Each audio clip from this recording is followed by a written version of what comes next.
Hi, everyone, this is the Encyclopedia channel.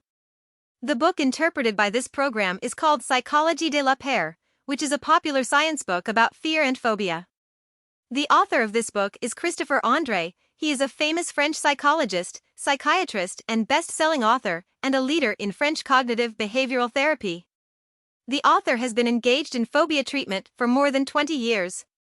He has accompanied many phobic patients to places they are afraid of and helped them overcome obstacles in their hearts. He also condensed his understanding of phobias in this book. With the help of the author's experience, we can scientifically understand fear, and when we face those things that scare us next time, we may not be so powerless. So why do we feel fear? Why do some people's fears develop into phobias? How should we overcome fear? After listening to this episode, you will understand. Everyone has times when they feel scared. It may be when you need to speak in public, it may be when an airplane is taking off or landing, or it may be when you suddenly find a bug or encounter a ferocious animal. However, we often feel ashamed to talk about fear, and we avoid the things that scare us, and avoid the emotion, trying to act as if we are not afraid of anything. But as the author said, fear is actually a very basic, common, unavoidable, and necessary emotion. It is like an alarm system, with which our ancestors could survive in the perilous primeval jungle. It can be said that fear is part of the human heritage, and it can help us improve the probability of survival. But just like the alarm system can fail, we can develop phobias if we fail to regulate our fears. Statistics show that nearly half of adults have experienced excessive fear, and about a quarter of the people who suffer from excessive fear are troubled by phobias. If fear is an emotion that is not often mentioned, we have to take a good, scientific look at it. Next, we will interpret this book in 3 parts. First of all, what kind of phobia is, and why do people suffer from phobia? Secondly, let's understand the types of phobia, among which we will focus on interpreting social phobia, which is also a very hot in recent years topic. Finally, we talk about how to defeat the inner fear. First part. Speaking of fear, each of us is more or less afraid of something, such as fear of the dark, fear of heights, fear of water, fear of snakes, fear of thunder and lightning, and so on. Human beings, like other animals, have fears of certain things under the influence of nature and continuous evolution. We need the emotion of fear, which can help us be vigilant when facing danger, avoid danger, and increase the probability of survival. The things that commonly scare us are kept in our collective subconscious as humans. So today, even if the heights are fenced and the snakes are kept in cages, we still feel scared. One of the reasons humans have evolved to be more successful, though, is our ability to regulate emotions such as fear. What is responsible for processing fear in the human body is a very ancient part of our brain, the limbic system of the brain, also called the emotional brain. Fear is an emotion that arises involuntarily and is out of our control. In other words, we cannot prevent the emergence of fear, but we can regulate this emotion. Over the course of evolution, a new structure has emerged in our brains that overlays the previous limbic system, called the neocortex. The neocortex allows us to decode and regulate our emotions. When we are frightened, we will not be scared to stay still or run away, but will first generate a fear reflex, hide aside, and wait until the danger has passed. To be able to go back to the scene of the crime and see what happened. The author believes that nature has chosen a gradual evolutionary model for us. It does not directly replace the limbic system with the neocortex, but completely preserves our emotional brain, which is also a trace of human survival and evolution. On the one hand, we involuntarily generate fear and act reflexively, and on the other hand, the neocortex allows us to regulate fear. Our fear response is the result of the interaction between the limbic system and the neocortex. Creating fear is good for survival, and regulating fear allows us to live normally. We all have fear, and while we can't control it, we can regulate it. Most people are able to regulate their fear so that when the danger disappears, so does the fear. However, some people have abnormalities in this regulatory function, and their fear has evolved into pathological fear, which has become a disease, phobia. Normal fear belongs to the emotional category. It is triggered by objective dangerous situations, has limited intensity, is basically controllable, and has only a slight impact on life. After repeated exposure to things that make people fear, the intensity of fear will decrease. Phobias are diseases that can trigger fear even when there is no objective danger. The intensity of the fear can lead to panic attacks. The patient has severe avoidance behavior and has a great impact on life, even after repeated exposure. There is no drop in strength either. People with phobias are afraid of things that may be incomprehensible to people who are not afraid, and may even make a fuss. However, the author has found through a lot of research that people with phobias and people without phobias perceive the world differently, and they will have some perception errors. For example, when approaching certain animals, people with animal phobia can see the animal running towards them, and even feel that the animal is already on them.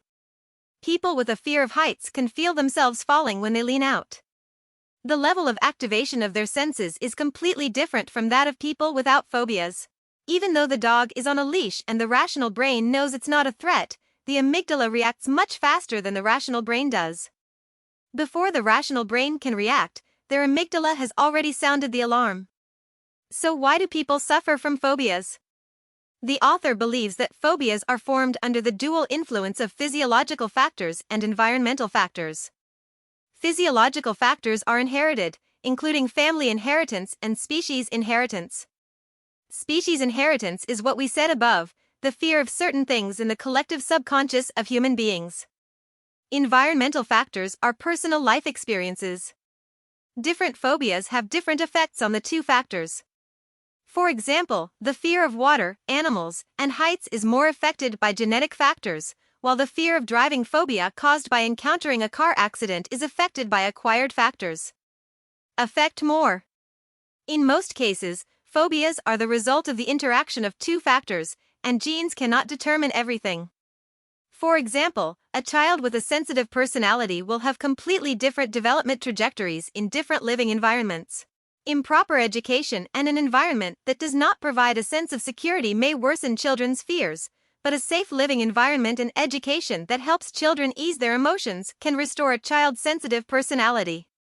Children are afraid of many things, afraid of the dark, afraid of strangers, afraid of leaving their parents, and so on. On the one hand, these fears can keep people away from danger in vulnerable childhood. On the other hand, as they grow older, some childhood fears may develop into excessive fears, or even phobias. In fact, 23% of children's fears are underlying anxiety disorders that require early intervention. Many adult phobias are related to certain childhood experiences, and the term childhood shadow can represent this phenomenon to a certain extent. However, parents often underestimate their children's fears, thinking that their children's fears can be alleviated by themselves as they grow older. If they fail to intervene earlier, their children may lack the ability to face their fears when they grow up. Prone to phobias. Next, let's understand the mechanism of phobias, that is, the characteristics of phobias. The mechanism of phobia consists of three parts, which are behavioral mechanism, psychological mechanism, and physiological mechanism. Let's talk about the behavior mechanism first. At the heart of a phobia is avoidance behavior. This kind of avoidance includes the avoidance of some occasions, such as avoiding the occasion of speaking in public, avoiding the journey by plane. Thoughts will only make you more anxious.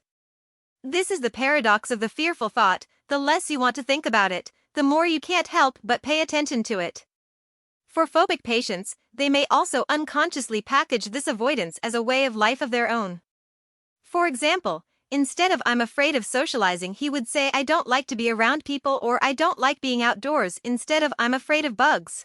Avoidance behavior seems to be very useful, and for particularly anxious patients, mild avoidance behavior can indeed have some positive effects in the early stage, but this is only a palliative, not a permanent solution, and does not help them overcome their fear. On the one hand, when they encounter something that frightened them again, they still feel fear. On the other hand, some things are difficult to avoid for life, such as socializing, and we will focus on social phobia below. So, sooner or later, they have to stop their avoidance behavior and actually face their fear. Stopping avoidant behavior is one of the keys to treating a phobia. The psychological mechanism of phobias can be summed up in one sentence, that is, fear has big eyes. A social phobic patient will start worrying weeks in advance after receiving an invitation to a friend's party. At the party, he will also carefully observe everyone's face, like holding a magnifying glass, looking for tiny negative expressions. They are afraid to express their opinions and are afraid that they will be laughed at by others. People with phobias focus on their fears in pathological ways, and instead of observing their surroundings, they monitor their surroundings. They will constantly imagine the worst-case scenario and completely immerse themselves in fear. In this bad imagination, it is difficult for phobic patients to control their panic emotions, which is related to the physiological mechanism of fear. An area of our brain called the amygdala is activated when our sensory systems receive information about the presence of fear, sounding the fear alarm.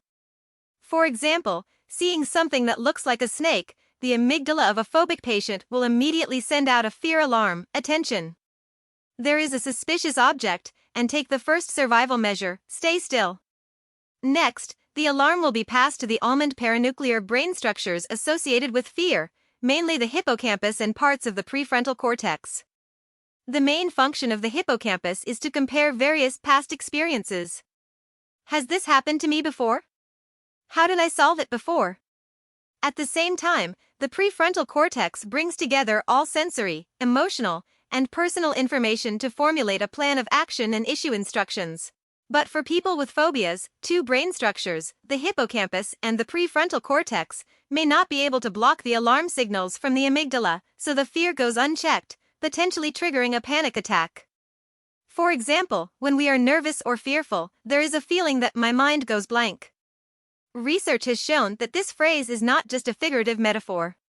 Brain imaging shows that when people without phobias are nervous about speaking in public, blood flow to the amygdala increases rapidly due to nervousness. But at the same time, oxygen consumption in various cortical regions of their brains also increased significantly, because these regions are mobilizing various knowledge resources to cope with the current situation. In contrast, the activation of the amygdala in the phobic patients is also very strong, but their blood flow to the cortical area does not increase significantly. Just like the sentence "my brain is blank," they can't respond to anything. The amygdala beeps so loudly that it confuses the cortical area and causes the brain to go blank. Now that we understand the mechanism of phobias, let's talk about who are prone to phobias. Studies have found that highly sensitive people are more likely to suffer from phobias. About 20% of people have a sensory saturation threshold lower than the average level, that is to say, their senses are more easily stimulated than most people, and they are the so-called highly sensitive people. They are more sensitive than most to stimuli from noises, smells, or relationships. This high sensitivity trait is also reflected in fear, and they are more likely to suffer from phobias. In terms of gender, women are more likely to suffer from phobias than men. Interestingly, though, research has found that baby girls tend to be more emotionally stable than baby boys. Only at the age of 2, due to the influence of external environmental stimuli, this trend will reverse, because from this age people start to have different expectations for children of different sexes. It is normal for girls to be shy and weak, while boys are expected to be brave and fearless. In addition to the social influence of gender expectations, girls also have a greater ability to learn emotions and are more sensitive to parental fears, which also means that girls are more capable of learning fears. Therefore, under the combined effect of innate and acquired environmental factors, there are more female phobia patients than male. The second part. After understanding why people suffer from phobias, let's talk about the types of phobias. The book divides phobias into 3 types: specific phobia, agoraphobia, and social phobia. Specific phobias are easier to understand, that is, the fear of certain things. For example, fear of certain animals, or fear of water, heights, darkness, and other natural factors, or fear of certain scenes, such as fear of taking airplanes, ships, and other means of transportation. Specific phobias are more common, and the avoidance behavior of patients will not have much impact on life. Such patients are less likely to seek treatment than those with other phobia types. The second type of phobia, called agoraphobia, is a fear of physical discomfort. In 1872, there was a neurologist named Westphal in Germany. He found that many patients felt very frightened when they walked through the open-air square, and had anxiety symptoms such as heart palpitations and tremors.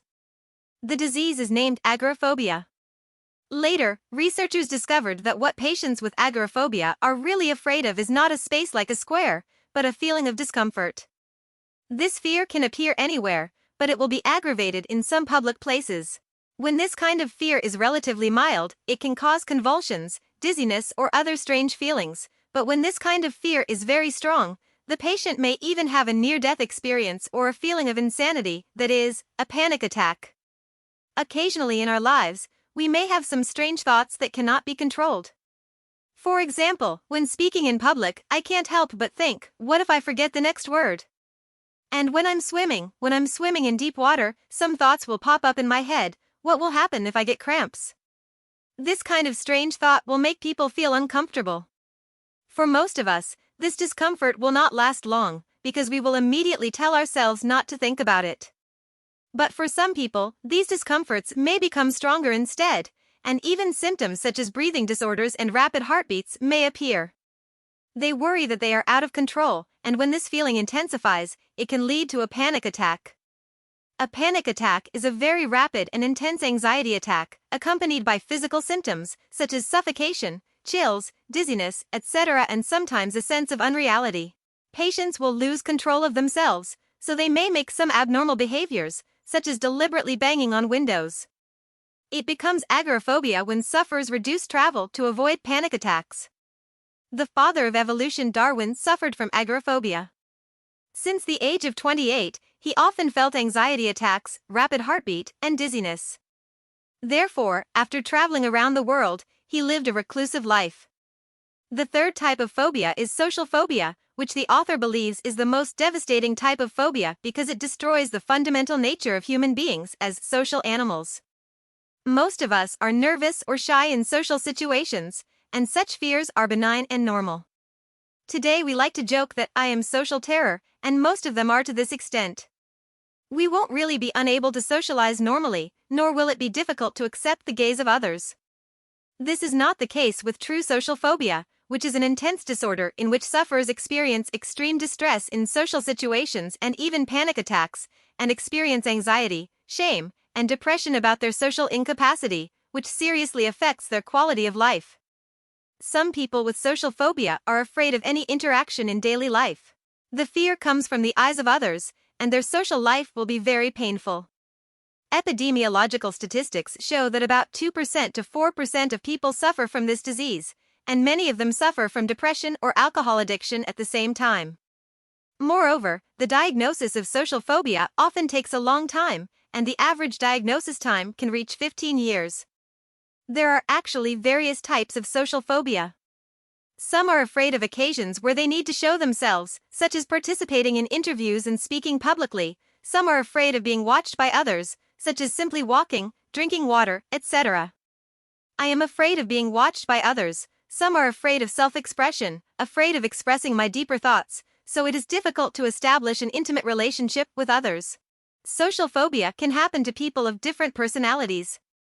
Some people have an avoidant personality, are overly sensitive to other people's opinions, and tend to overinterpret other people's expressions or words, and they will resist participating in social activities. But there is also a kind of patient who is face-to-face.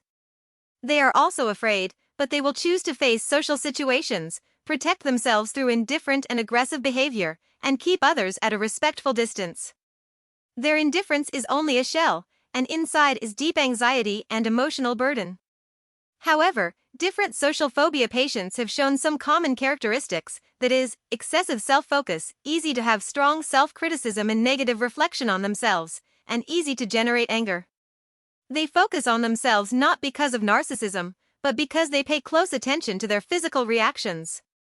For example, when he starts to blush, he will keep thinking in his mind, will others notice that I blush? How can I stop blushing? After social activities, patients with social phobia will have negative self-examination and reflection, and feel that they have not performed well. This makes them prone to feelings of shame and anger, often feeling world-weary and hating everyone around them. All of the above will seriously affect the social life of patients with social phobia. In addition to the above three phobias, there are some rare phobias. Some people have the fear of choking to death. They can only eat semi-fluid food cut into small pieces. They are afraid of taking capsule medicine, and they cannot wear high collars and ties. There are also people who are afraid of throwing up in public, and they will not eat before socializing for fear that they will throw up in public. All kinds of things that you may not imagine may be the object of great fear for some people. No matter what kind of phobia it is, it will cause some interference to the life of the patient.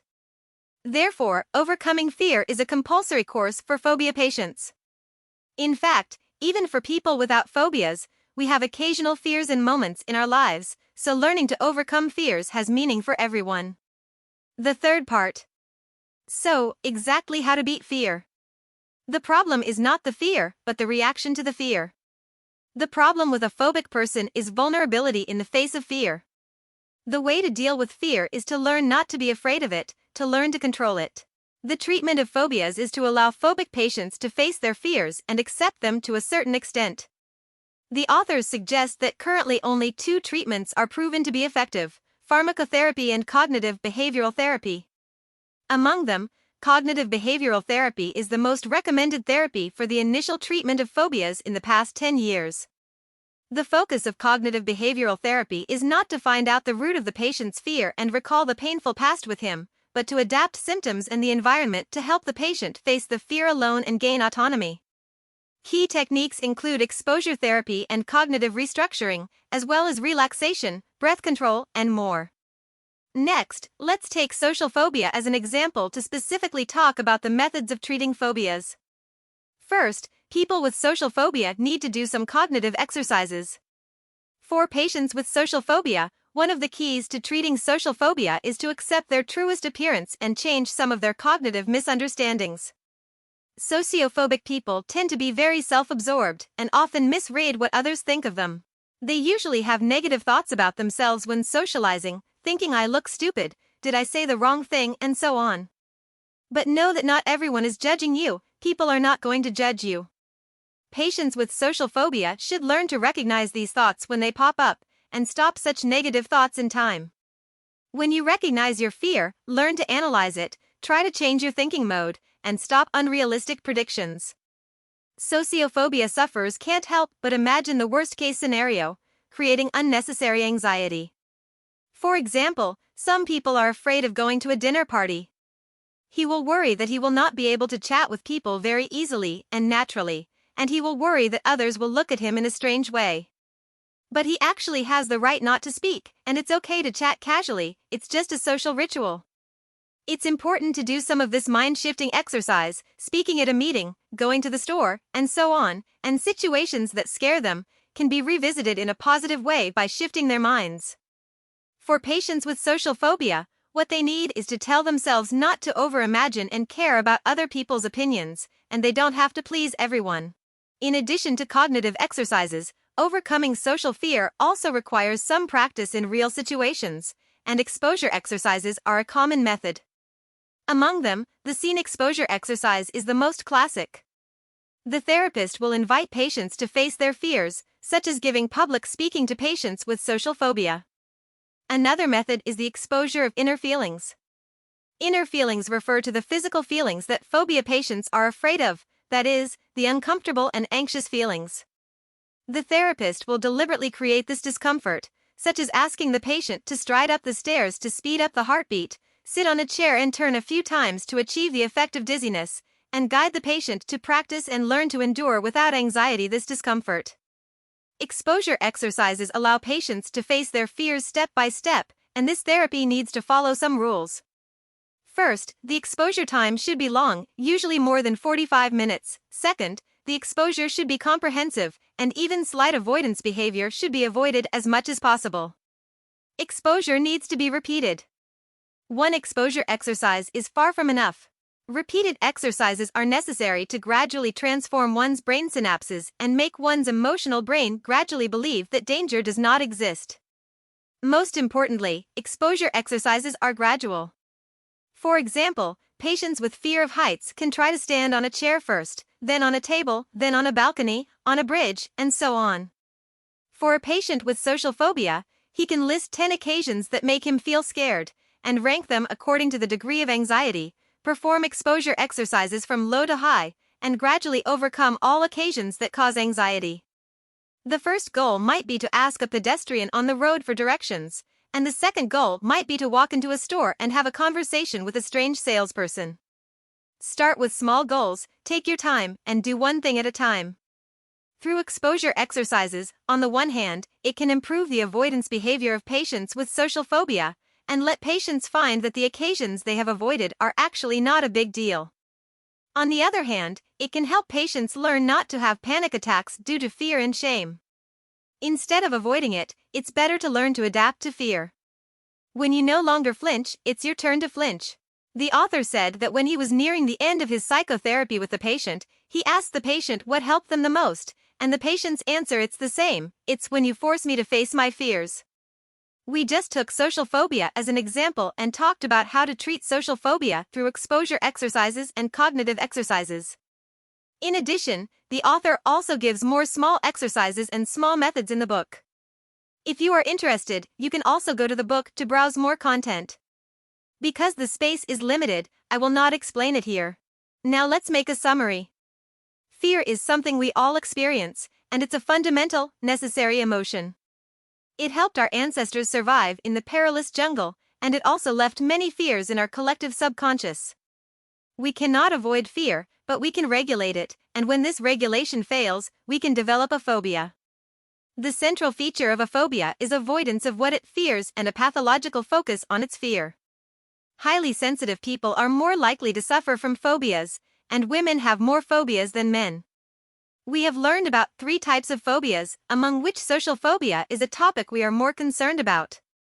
The I am social phobia that most people joke about is just a benign fear of shyness and nervousness. For patients with real phobias, they feel extreme pain in social situations, and even have panic attacks, accompanied by extremes such as shame and depression. Emotions have a serious impact on life. Currently, we can treat phobias such as social phobia with medication and cognitive behavioral therapy. The Stoic philosophy school has this prayer: give me the courage to change what can be changed, give me the strength to bear what cannot be changed, and give me the wisdom to distinguish between the two. The struggle with fear is very similar to this sentence. We cannot avoid fear, but we need to have the wisdom to recognize our emotions, the strength to bear the instinctive fear, and the courage to face the fear. We don't need to be fearless, but we need to be people who have the courage and wisdom to beat back our fears. This is the end of this episode of the show. What do you think about it differently? Welcome to leave a message to discuss with everyone. Hey, if you like our channel, please subscribe us. Haha, remember to like it.